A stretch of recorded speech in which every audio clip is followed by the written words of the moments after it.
Well, we are in the towards the end of a year-long campaign that we've been going through entitled Journey with Jesus. And we've been looking through the whole book of Luke, reading through it together. We have journals we've been going through together, preaching through many of the passages, that kind of thing. And so today we are in Luke 19, verse 11 through 27. If you want to turn in your Bibles there, we'd love to have you do that. And we're going to dig in today and look at a passage where Jesus tells a story about a noble man who leaves his stewards in charge of his estate while he goes to receive his crown and then comes back and holds them accountable for that. And, as I was thinking about that, I was reminded of, as a parent, have you ever, as a parent, left your kids home alone? As they get older, you do that a little bit more often, right? And a little bit longer periods of time. And I remember one specific time we left my daughter Rachel, who was right out of high school, and my daughter Hannah. We left them home alone. It was either one night or maybe for 2 nights. And we said, hey, you're in charge. You've got this, And we would always say the same things. I'm that parent, my kids are, I got a 20, I don't know how old he is, 28, I think, a 28-year-old. And I still to this day will be like, drive safe, and they're like, oh no, I'm going to slide around on the street and get in an accident. They like to mock me about my things I say. So, we kind of walk through like, hey, whenever we would leave the house, like, don't do this, don't do this, don't do this. Well, we were on this trip and we had given them kind of the rules, and they like to mock me on that. So the next day, I noticed some photos on Facebook that they posted. I'm going to just put those up. I don't know if you're going to be able to see them that well. Are they, we don't have them? Oh, they're, where? No, they're not happening. The screens are messing up. I can tell they're like resetting. Well, you don't get that's really small. That is really small. Okay, they're not going to work. If they work, Patrick, just throw them up and I'll stop. But anyway, these photos are them just doing all sorts of things that they know they're not supposed to do, like, jumping and having a pillow fight on top of our bed, riding their bike down the stairs. There was one of Rachel. Oh, there we go. You got them? Wow, we are struggling. Struggle bus. Okay, there's one of Rachel blindfolded, throwing a knife at Hannah with an apple on her head. All these kinds of things, and they're like having fun while the parents are gone. So that idea that, hey, we're gonna completely do exact opposite of what you want us to do. Yeah. So there you go. See at the top, she's throwing a knife at her and then go to the next one. They're jumping on our bed and sliding down our stairwell. I think there's one more. Yeah, right. So, yeah. So, and I think if Amber Wolf is here, I think you were the one that took all those photos. So anyway, but that idea that, we're not going to be good stewards. We're going to be the opposite of good stewards of your place. And they always thought it was so funny that I would remind them all these things. I had very good reasons to remind them. They did do things that they weren't supposed to do oftentimes. But we can be that way. Jesus left us in charge. We're meant to steward the gifts that he's given us, and we're meant to advance his kingdom. And there are some of his servants who are very much about advancing his kingdom, who are very much about serving his kingdom and doing everything they can, utilizing their gifts. And then there are some that are kind of in that I don't know where I'm at. I don't know if I'm going to do anything. I'm just not in a place where I feel like I can serve, I can use gifts. And God calls us all to be good stewards of his kingdom.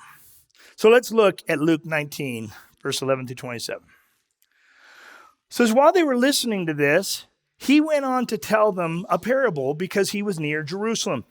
And the people thought that the kingdom of God was going to appear at once. So I'm going to stop every now and then and walk you through some of this. So remember last week, if you were here with us, we talked about Zacchaeus was the last interaction we have recorded of Jesus with someone prior to entering into Jerusalem. This is his last parable prior to entering into Jerusalem. And he's telling it because most of Jesus' followers were fully expecting that when he entered into Jerusalem, he was going to establish an earthly kingdom. That right away, he was going to have an earthly kingdom that he was going to establish. So he's going to tell this parable as a way to let them know what's really going to happen.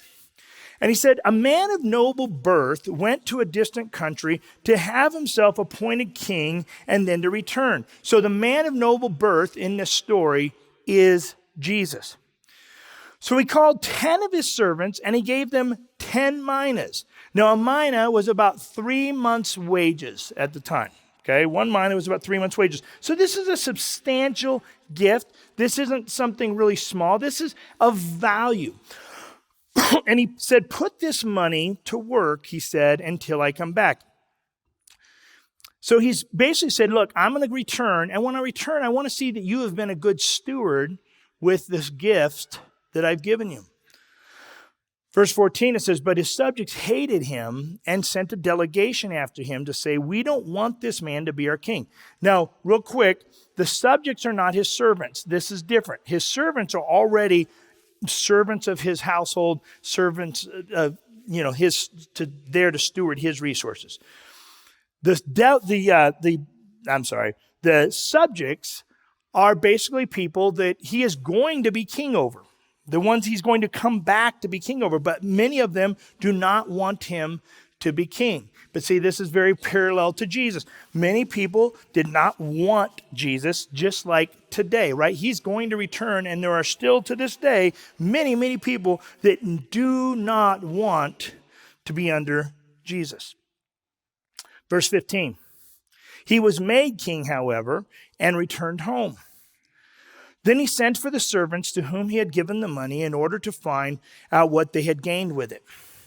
The first one came and said, sir, your mina has earned 10 more. Well done, my good servant, his master replied. Because you've been trustworthy in a very small matter, take charge of 10 cities. The second came and said, sir, your mina has earned 5 more. His master answered, you take charge of 5 cities. So they've shown themselves faithful in something small, and now he's given them a great reward. He's given them much to be over. Then verse 20, another servant came and said, sir, here's your mina. I've kept it laid away in a piece of cloth. I was afraid of you because you're a hard man. You take out what you did not put in, and you reap what you did not sow. Now notice, he's making this accusation about the master, but we have nothing to show that that's who the master actually is. He sees the master that way, but so far from what I can see of the master, he doesn't really appear to be that way. So we kind of get the idea that it's how he's perceived, not how he is, right? When the guys were faithful and they served, he blessed them. He didn't just go, oh, thank you very much. He's like, man, I'm going to bless you. But that's how he sees him. But verse 22, his master replied, I will judge you by your own words, you wicked servant. You knew, did you, that I'm a hard man, taking out what I did not put in, reaping what I did not sow? And why then didn't you put my money on deposit, so that when I came back, I could have collected it with interest? Then he said to those standing by, take his mina away from him. Give it to the one who has 10 minas. Sir, they said, he already has 10. He replied, I tell you that to everyone who has, more will be given. But as the one who has nothing, even what he has will be taken away. But those enemies of mine who did not want me to be king over them, bring them here and kill them in front of me. So some pretty big things that Jesus is saying here. And what I want to do is kind of break this down into 3 key things, and let's look at it. The first is in verse 12 through 14, we see that Jesus left us to go receive his crown. He's receiving his crown. Right, the man of noble birth is Jesus. And he went away with the expectation that he will return as the rightful king. And before he left, he entrusted his servants with gifts for them to be stewards over. And it was a pretty substantial gift. This is a gift of value, right? And this is Jesus saying everybody has value. Every one of my people, every one of my servants, we all have something of value. I think there are a lot of people believe, oh, I don't really have anything valuable to add to the kingdom. But that's not true. Every single person has value that we are called to use for the kingdom. We're called to put it to work for God's glory. And throughout Jesus' life, he made it very clear that we're to use our gifts to serve him. We see it all throughout different teachings of his. Paul said it this way in 1 Corinthians 4, verse 1 and 2. He said, this is how one should regard us, as servants of Christ and stewards of the mystery of God. See, he's saying, you should be seen as a servant of Christ. That's how people should look to you. That's how they should see you. It's definitely how you should see yourself. Moreover, verse 2 is required of servants that they be found faithful. See, Paul's saying, look, we are each servants of Christ. We are to be found faithful when he returns. Is that where you're at right now? Would you feel like, yeah, if Christ returned today, I would be able to feel confident that I'm being faithful in what he's given me and the time and the talents and the treasures that he's bestowed on me? Well, verse 15 to 21, we see he returns as king. He comes back as the king. And he calls his servants to give an accounting for what they've done with the gifts.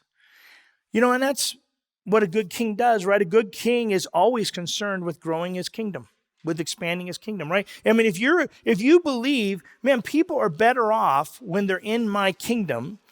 They're better off than when they're out there lost, or when they're out there on their own, or if they're maybe under another king, an evil king. Your goal is going to be always to expand your kingdom and help people live the life that you want them to live within your kingdom. So Jesus is about the expansion of his kingdom. He wants to see that we as his stewards are utilizing the gifts he's given us in order to continue expanding his kingdom. In MBF, we want to not just be mindful about expanding God's kingdom, about growing his kingdom, about being good stewards with the resources he's given us. We want to not just be mindful, but we want to be focused on it. There's a difference in being kind of mindful about something and being focused on it. It needs to be the filter in which we kind of push everything through. Is that our goal? Does this help us do that? See, God gives us each places and opportunities for service. And we need to have our eyes and ears always open to them, to step in and use the resources that he's given us in order to advance his kingdom. I think that's true of each individual church. Little church bodies, we all have different gifts, different strengths. And unfortunately, one of the negative things that happens in churches is because we're gifted in one way, we start talking bad about churches that are gifted in another way. Right? When God's given us a specific way to utilize and advance the kingdom, instead of just going for that and still praying for the other churches and blessing them, what happens is believers get to this point where they're like, yeah, that's what we need about. And every church needs to do it our way. And if they're not doing it our way, it's because they don't love God as much. They don't preach the word as well, They don't worship right. They're not, then we come up with all these things and going, instead of just saying, hey man, God's using them in a different way than he's using us. And that's all good. It's all for his kingdom. There's a guy named Larry Osborne, and I love what he says. He says, churches fighting over people going to different churches is like a pastor fighting about people switching Sunday school classes. Think about that. What he's saying is like, we're all, in God's eyes, we're just little Sunday school classes. We're just little small groups. It's okay. If people want to switch to a different small group, if people feel called for an area of their life to do something different, that's okay. We're not supposed to be fighting over all that. But the same thing goes as individuals. Each person in the church, we are all called to use different gifts. And God has given every single one of us specific time, talents, and treasures to use to his glory. And we're all called to do that. And the more we use them, the more we grow in our ability to expand his kingdom and the ability we have to grow our gifts. That's why I love seeing young people serve. I love seeing young people serve because, and as a church, we've always been a church that tries to have plenty of places for the youngest people we can possibly have doing something, do it. Why? Because the more they do that, the more they're going to find where God calls them. But if they're not given opportunities to serve, what happens? All of a sudden, they're 35 years old and they think, I don't really have a place. I don't know if I have gifts for the kingdom of God. Why? Because you were never given an opportunity for it. So I love that we have high schoolers helping out with the children's ministry, and they help out with the sound and stuff at times, and we, in the cafe, and we have a lot of our younger people up on the stage helping with worship and all these different areas. My son David is 28. He leads the men's ministry, and sure, are there 40-year-olds that might be able to do it better? Yeah, there might be. But it's awesome to watch him get that opportunity to do that. And it's awesome to watch him continue to grow in his gifts. And one of the reasons he was able to start doing that is because when he was 15, he was running the slides. And he was doing different things to see that God could use him. And that he has abilities that God wants to use to his glory. And we love to see different people do those things.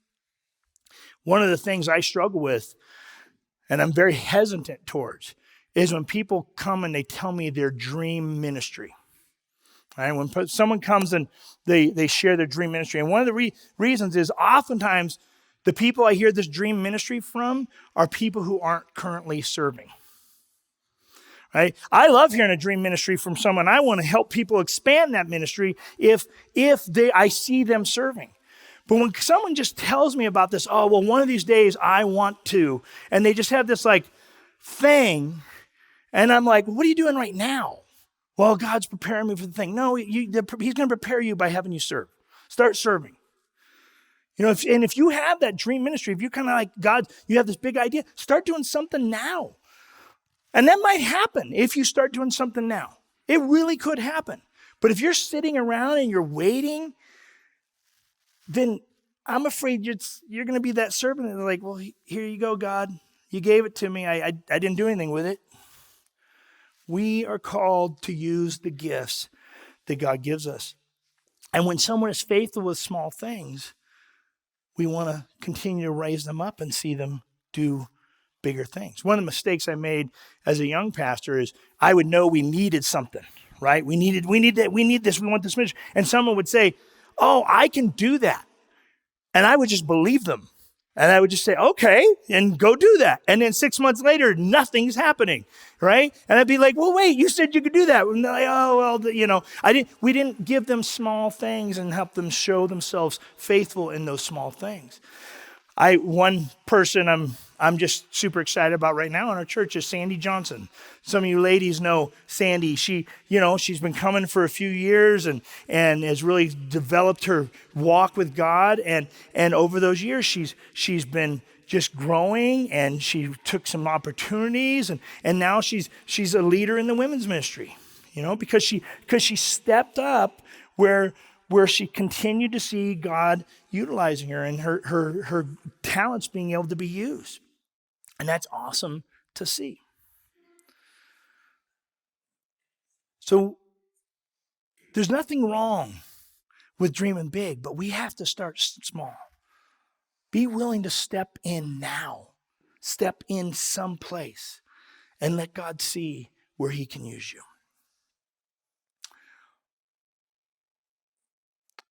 Finally, we get to verse 22 through 27, and he rewards his servants. He rewards his servants. When they've been faithful, he gives them the blessing of so much more to be responsible for, of so much more to be able to enjoy the benefits of, to do and to live with. But when they haven't been faithful, he judges them. And he says to the servant, I'll judge you by your own words. See, he's not harsh, but he's saying, look, if you're going to see me this way and you're not going to do anything, if you're not going to actually be my servant, then I'm not going to give you anything to be able to serve me with. He takes the gift that he had and he gives it to the other one. I don't want to speculate exactly what our rewards in heaven are. I've heard pastors talk about it's jewels in your crown. It's, whatever. I don't know. Maybe it's just that we get to sit a little closer to God. I don't know. I don't know. On earth, maybe it's nothing, and the reward is heaven, right? We're in heaven, and here's the one thing I do know: once I'm in heaven, I'm not going to care what the reward was, right? That's not going to matter. We're in the full presence of God. That's going to be the reward. But I do know this. I still want to hear Jesus say, well done, good and faithful servant. I want to know that when he gifted me with something, I put it to use. I started doing something with it.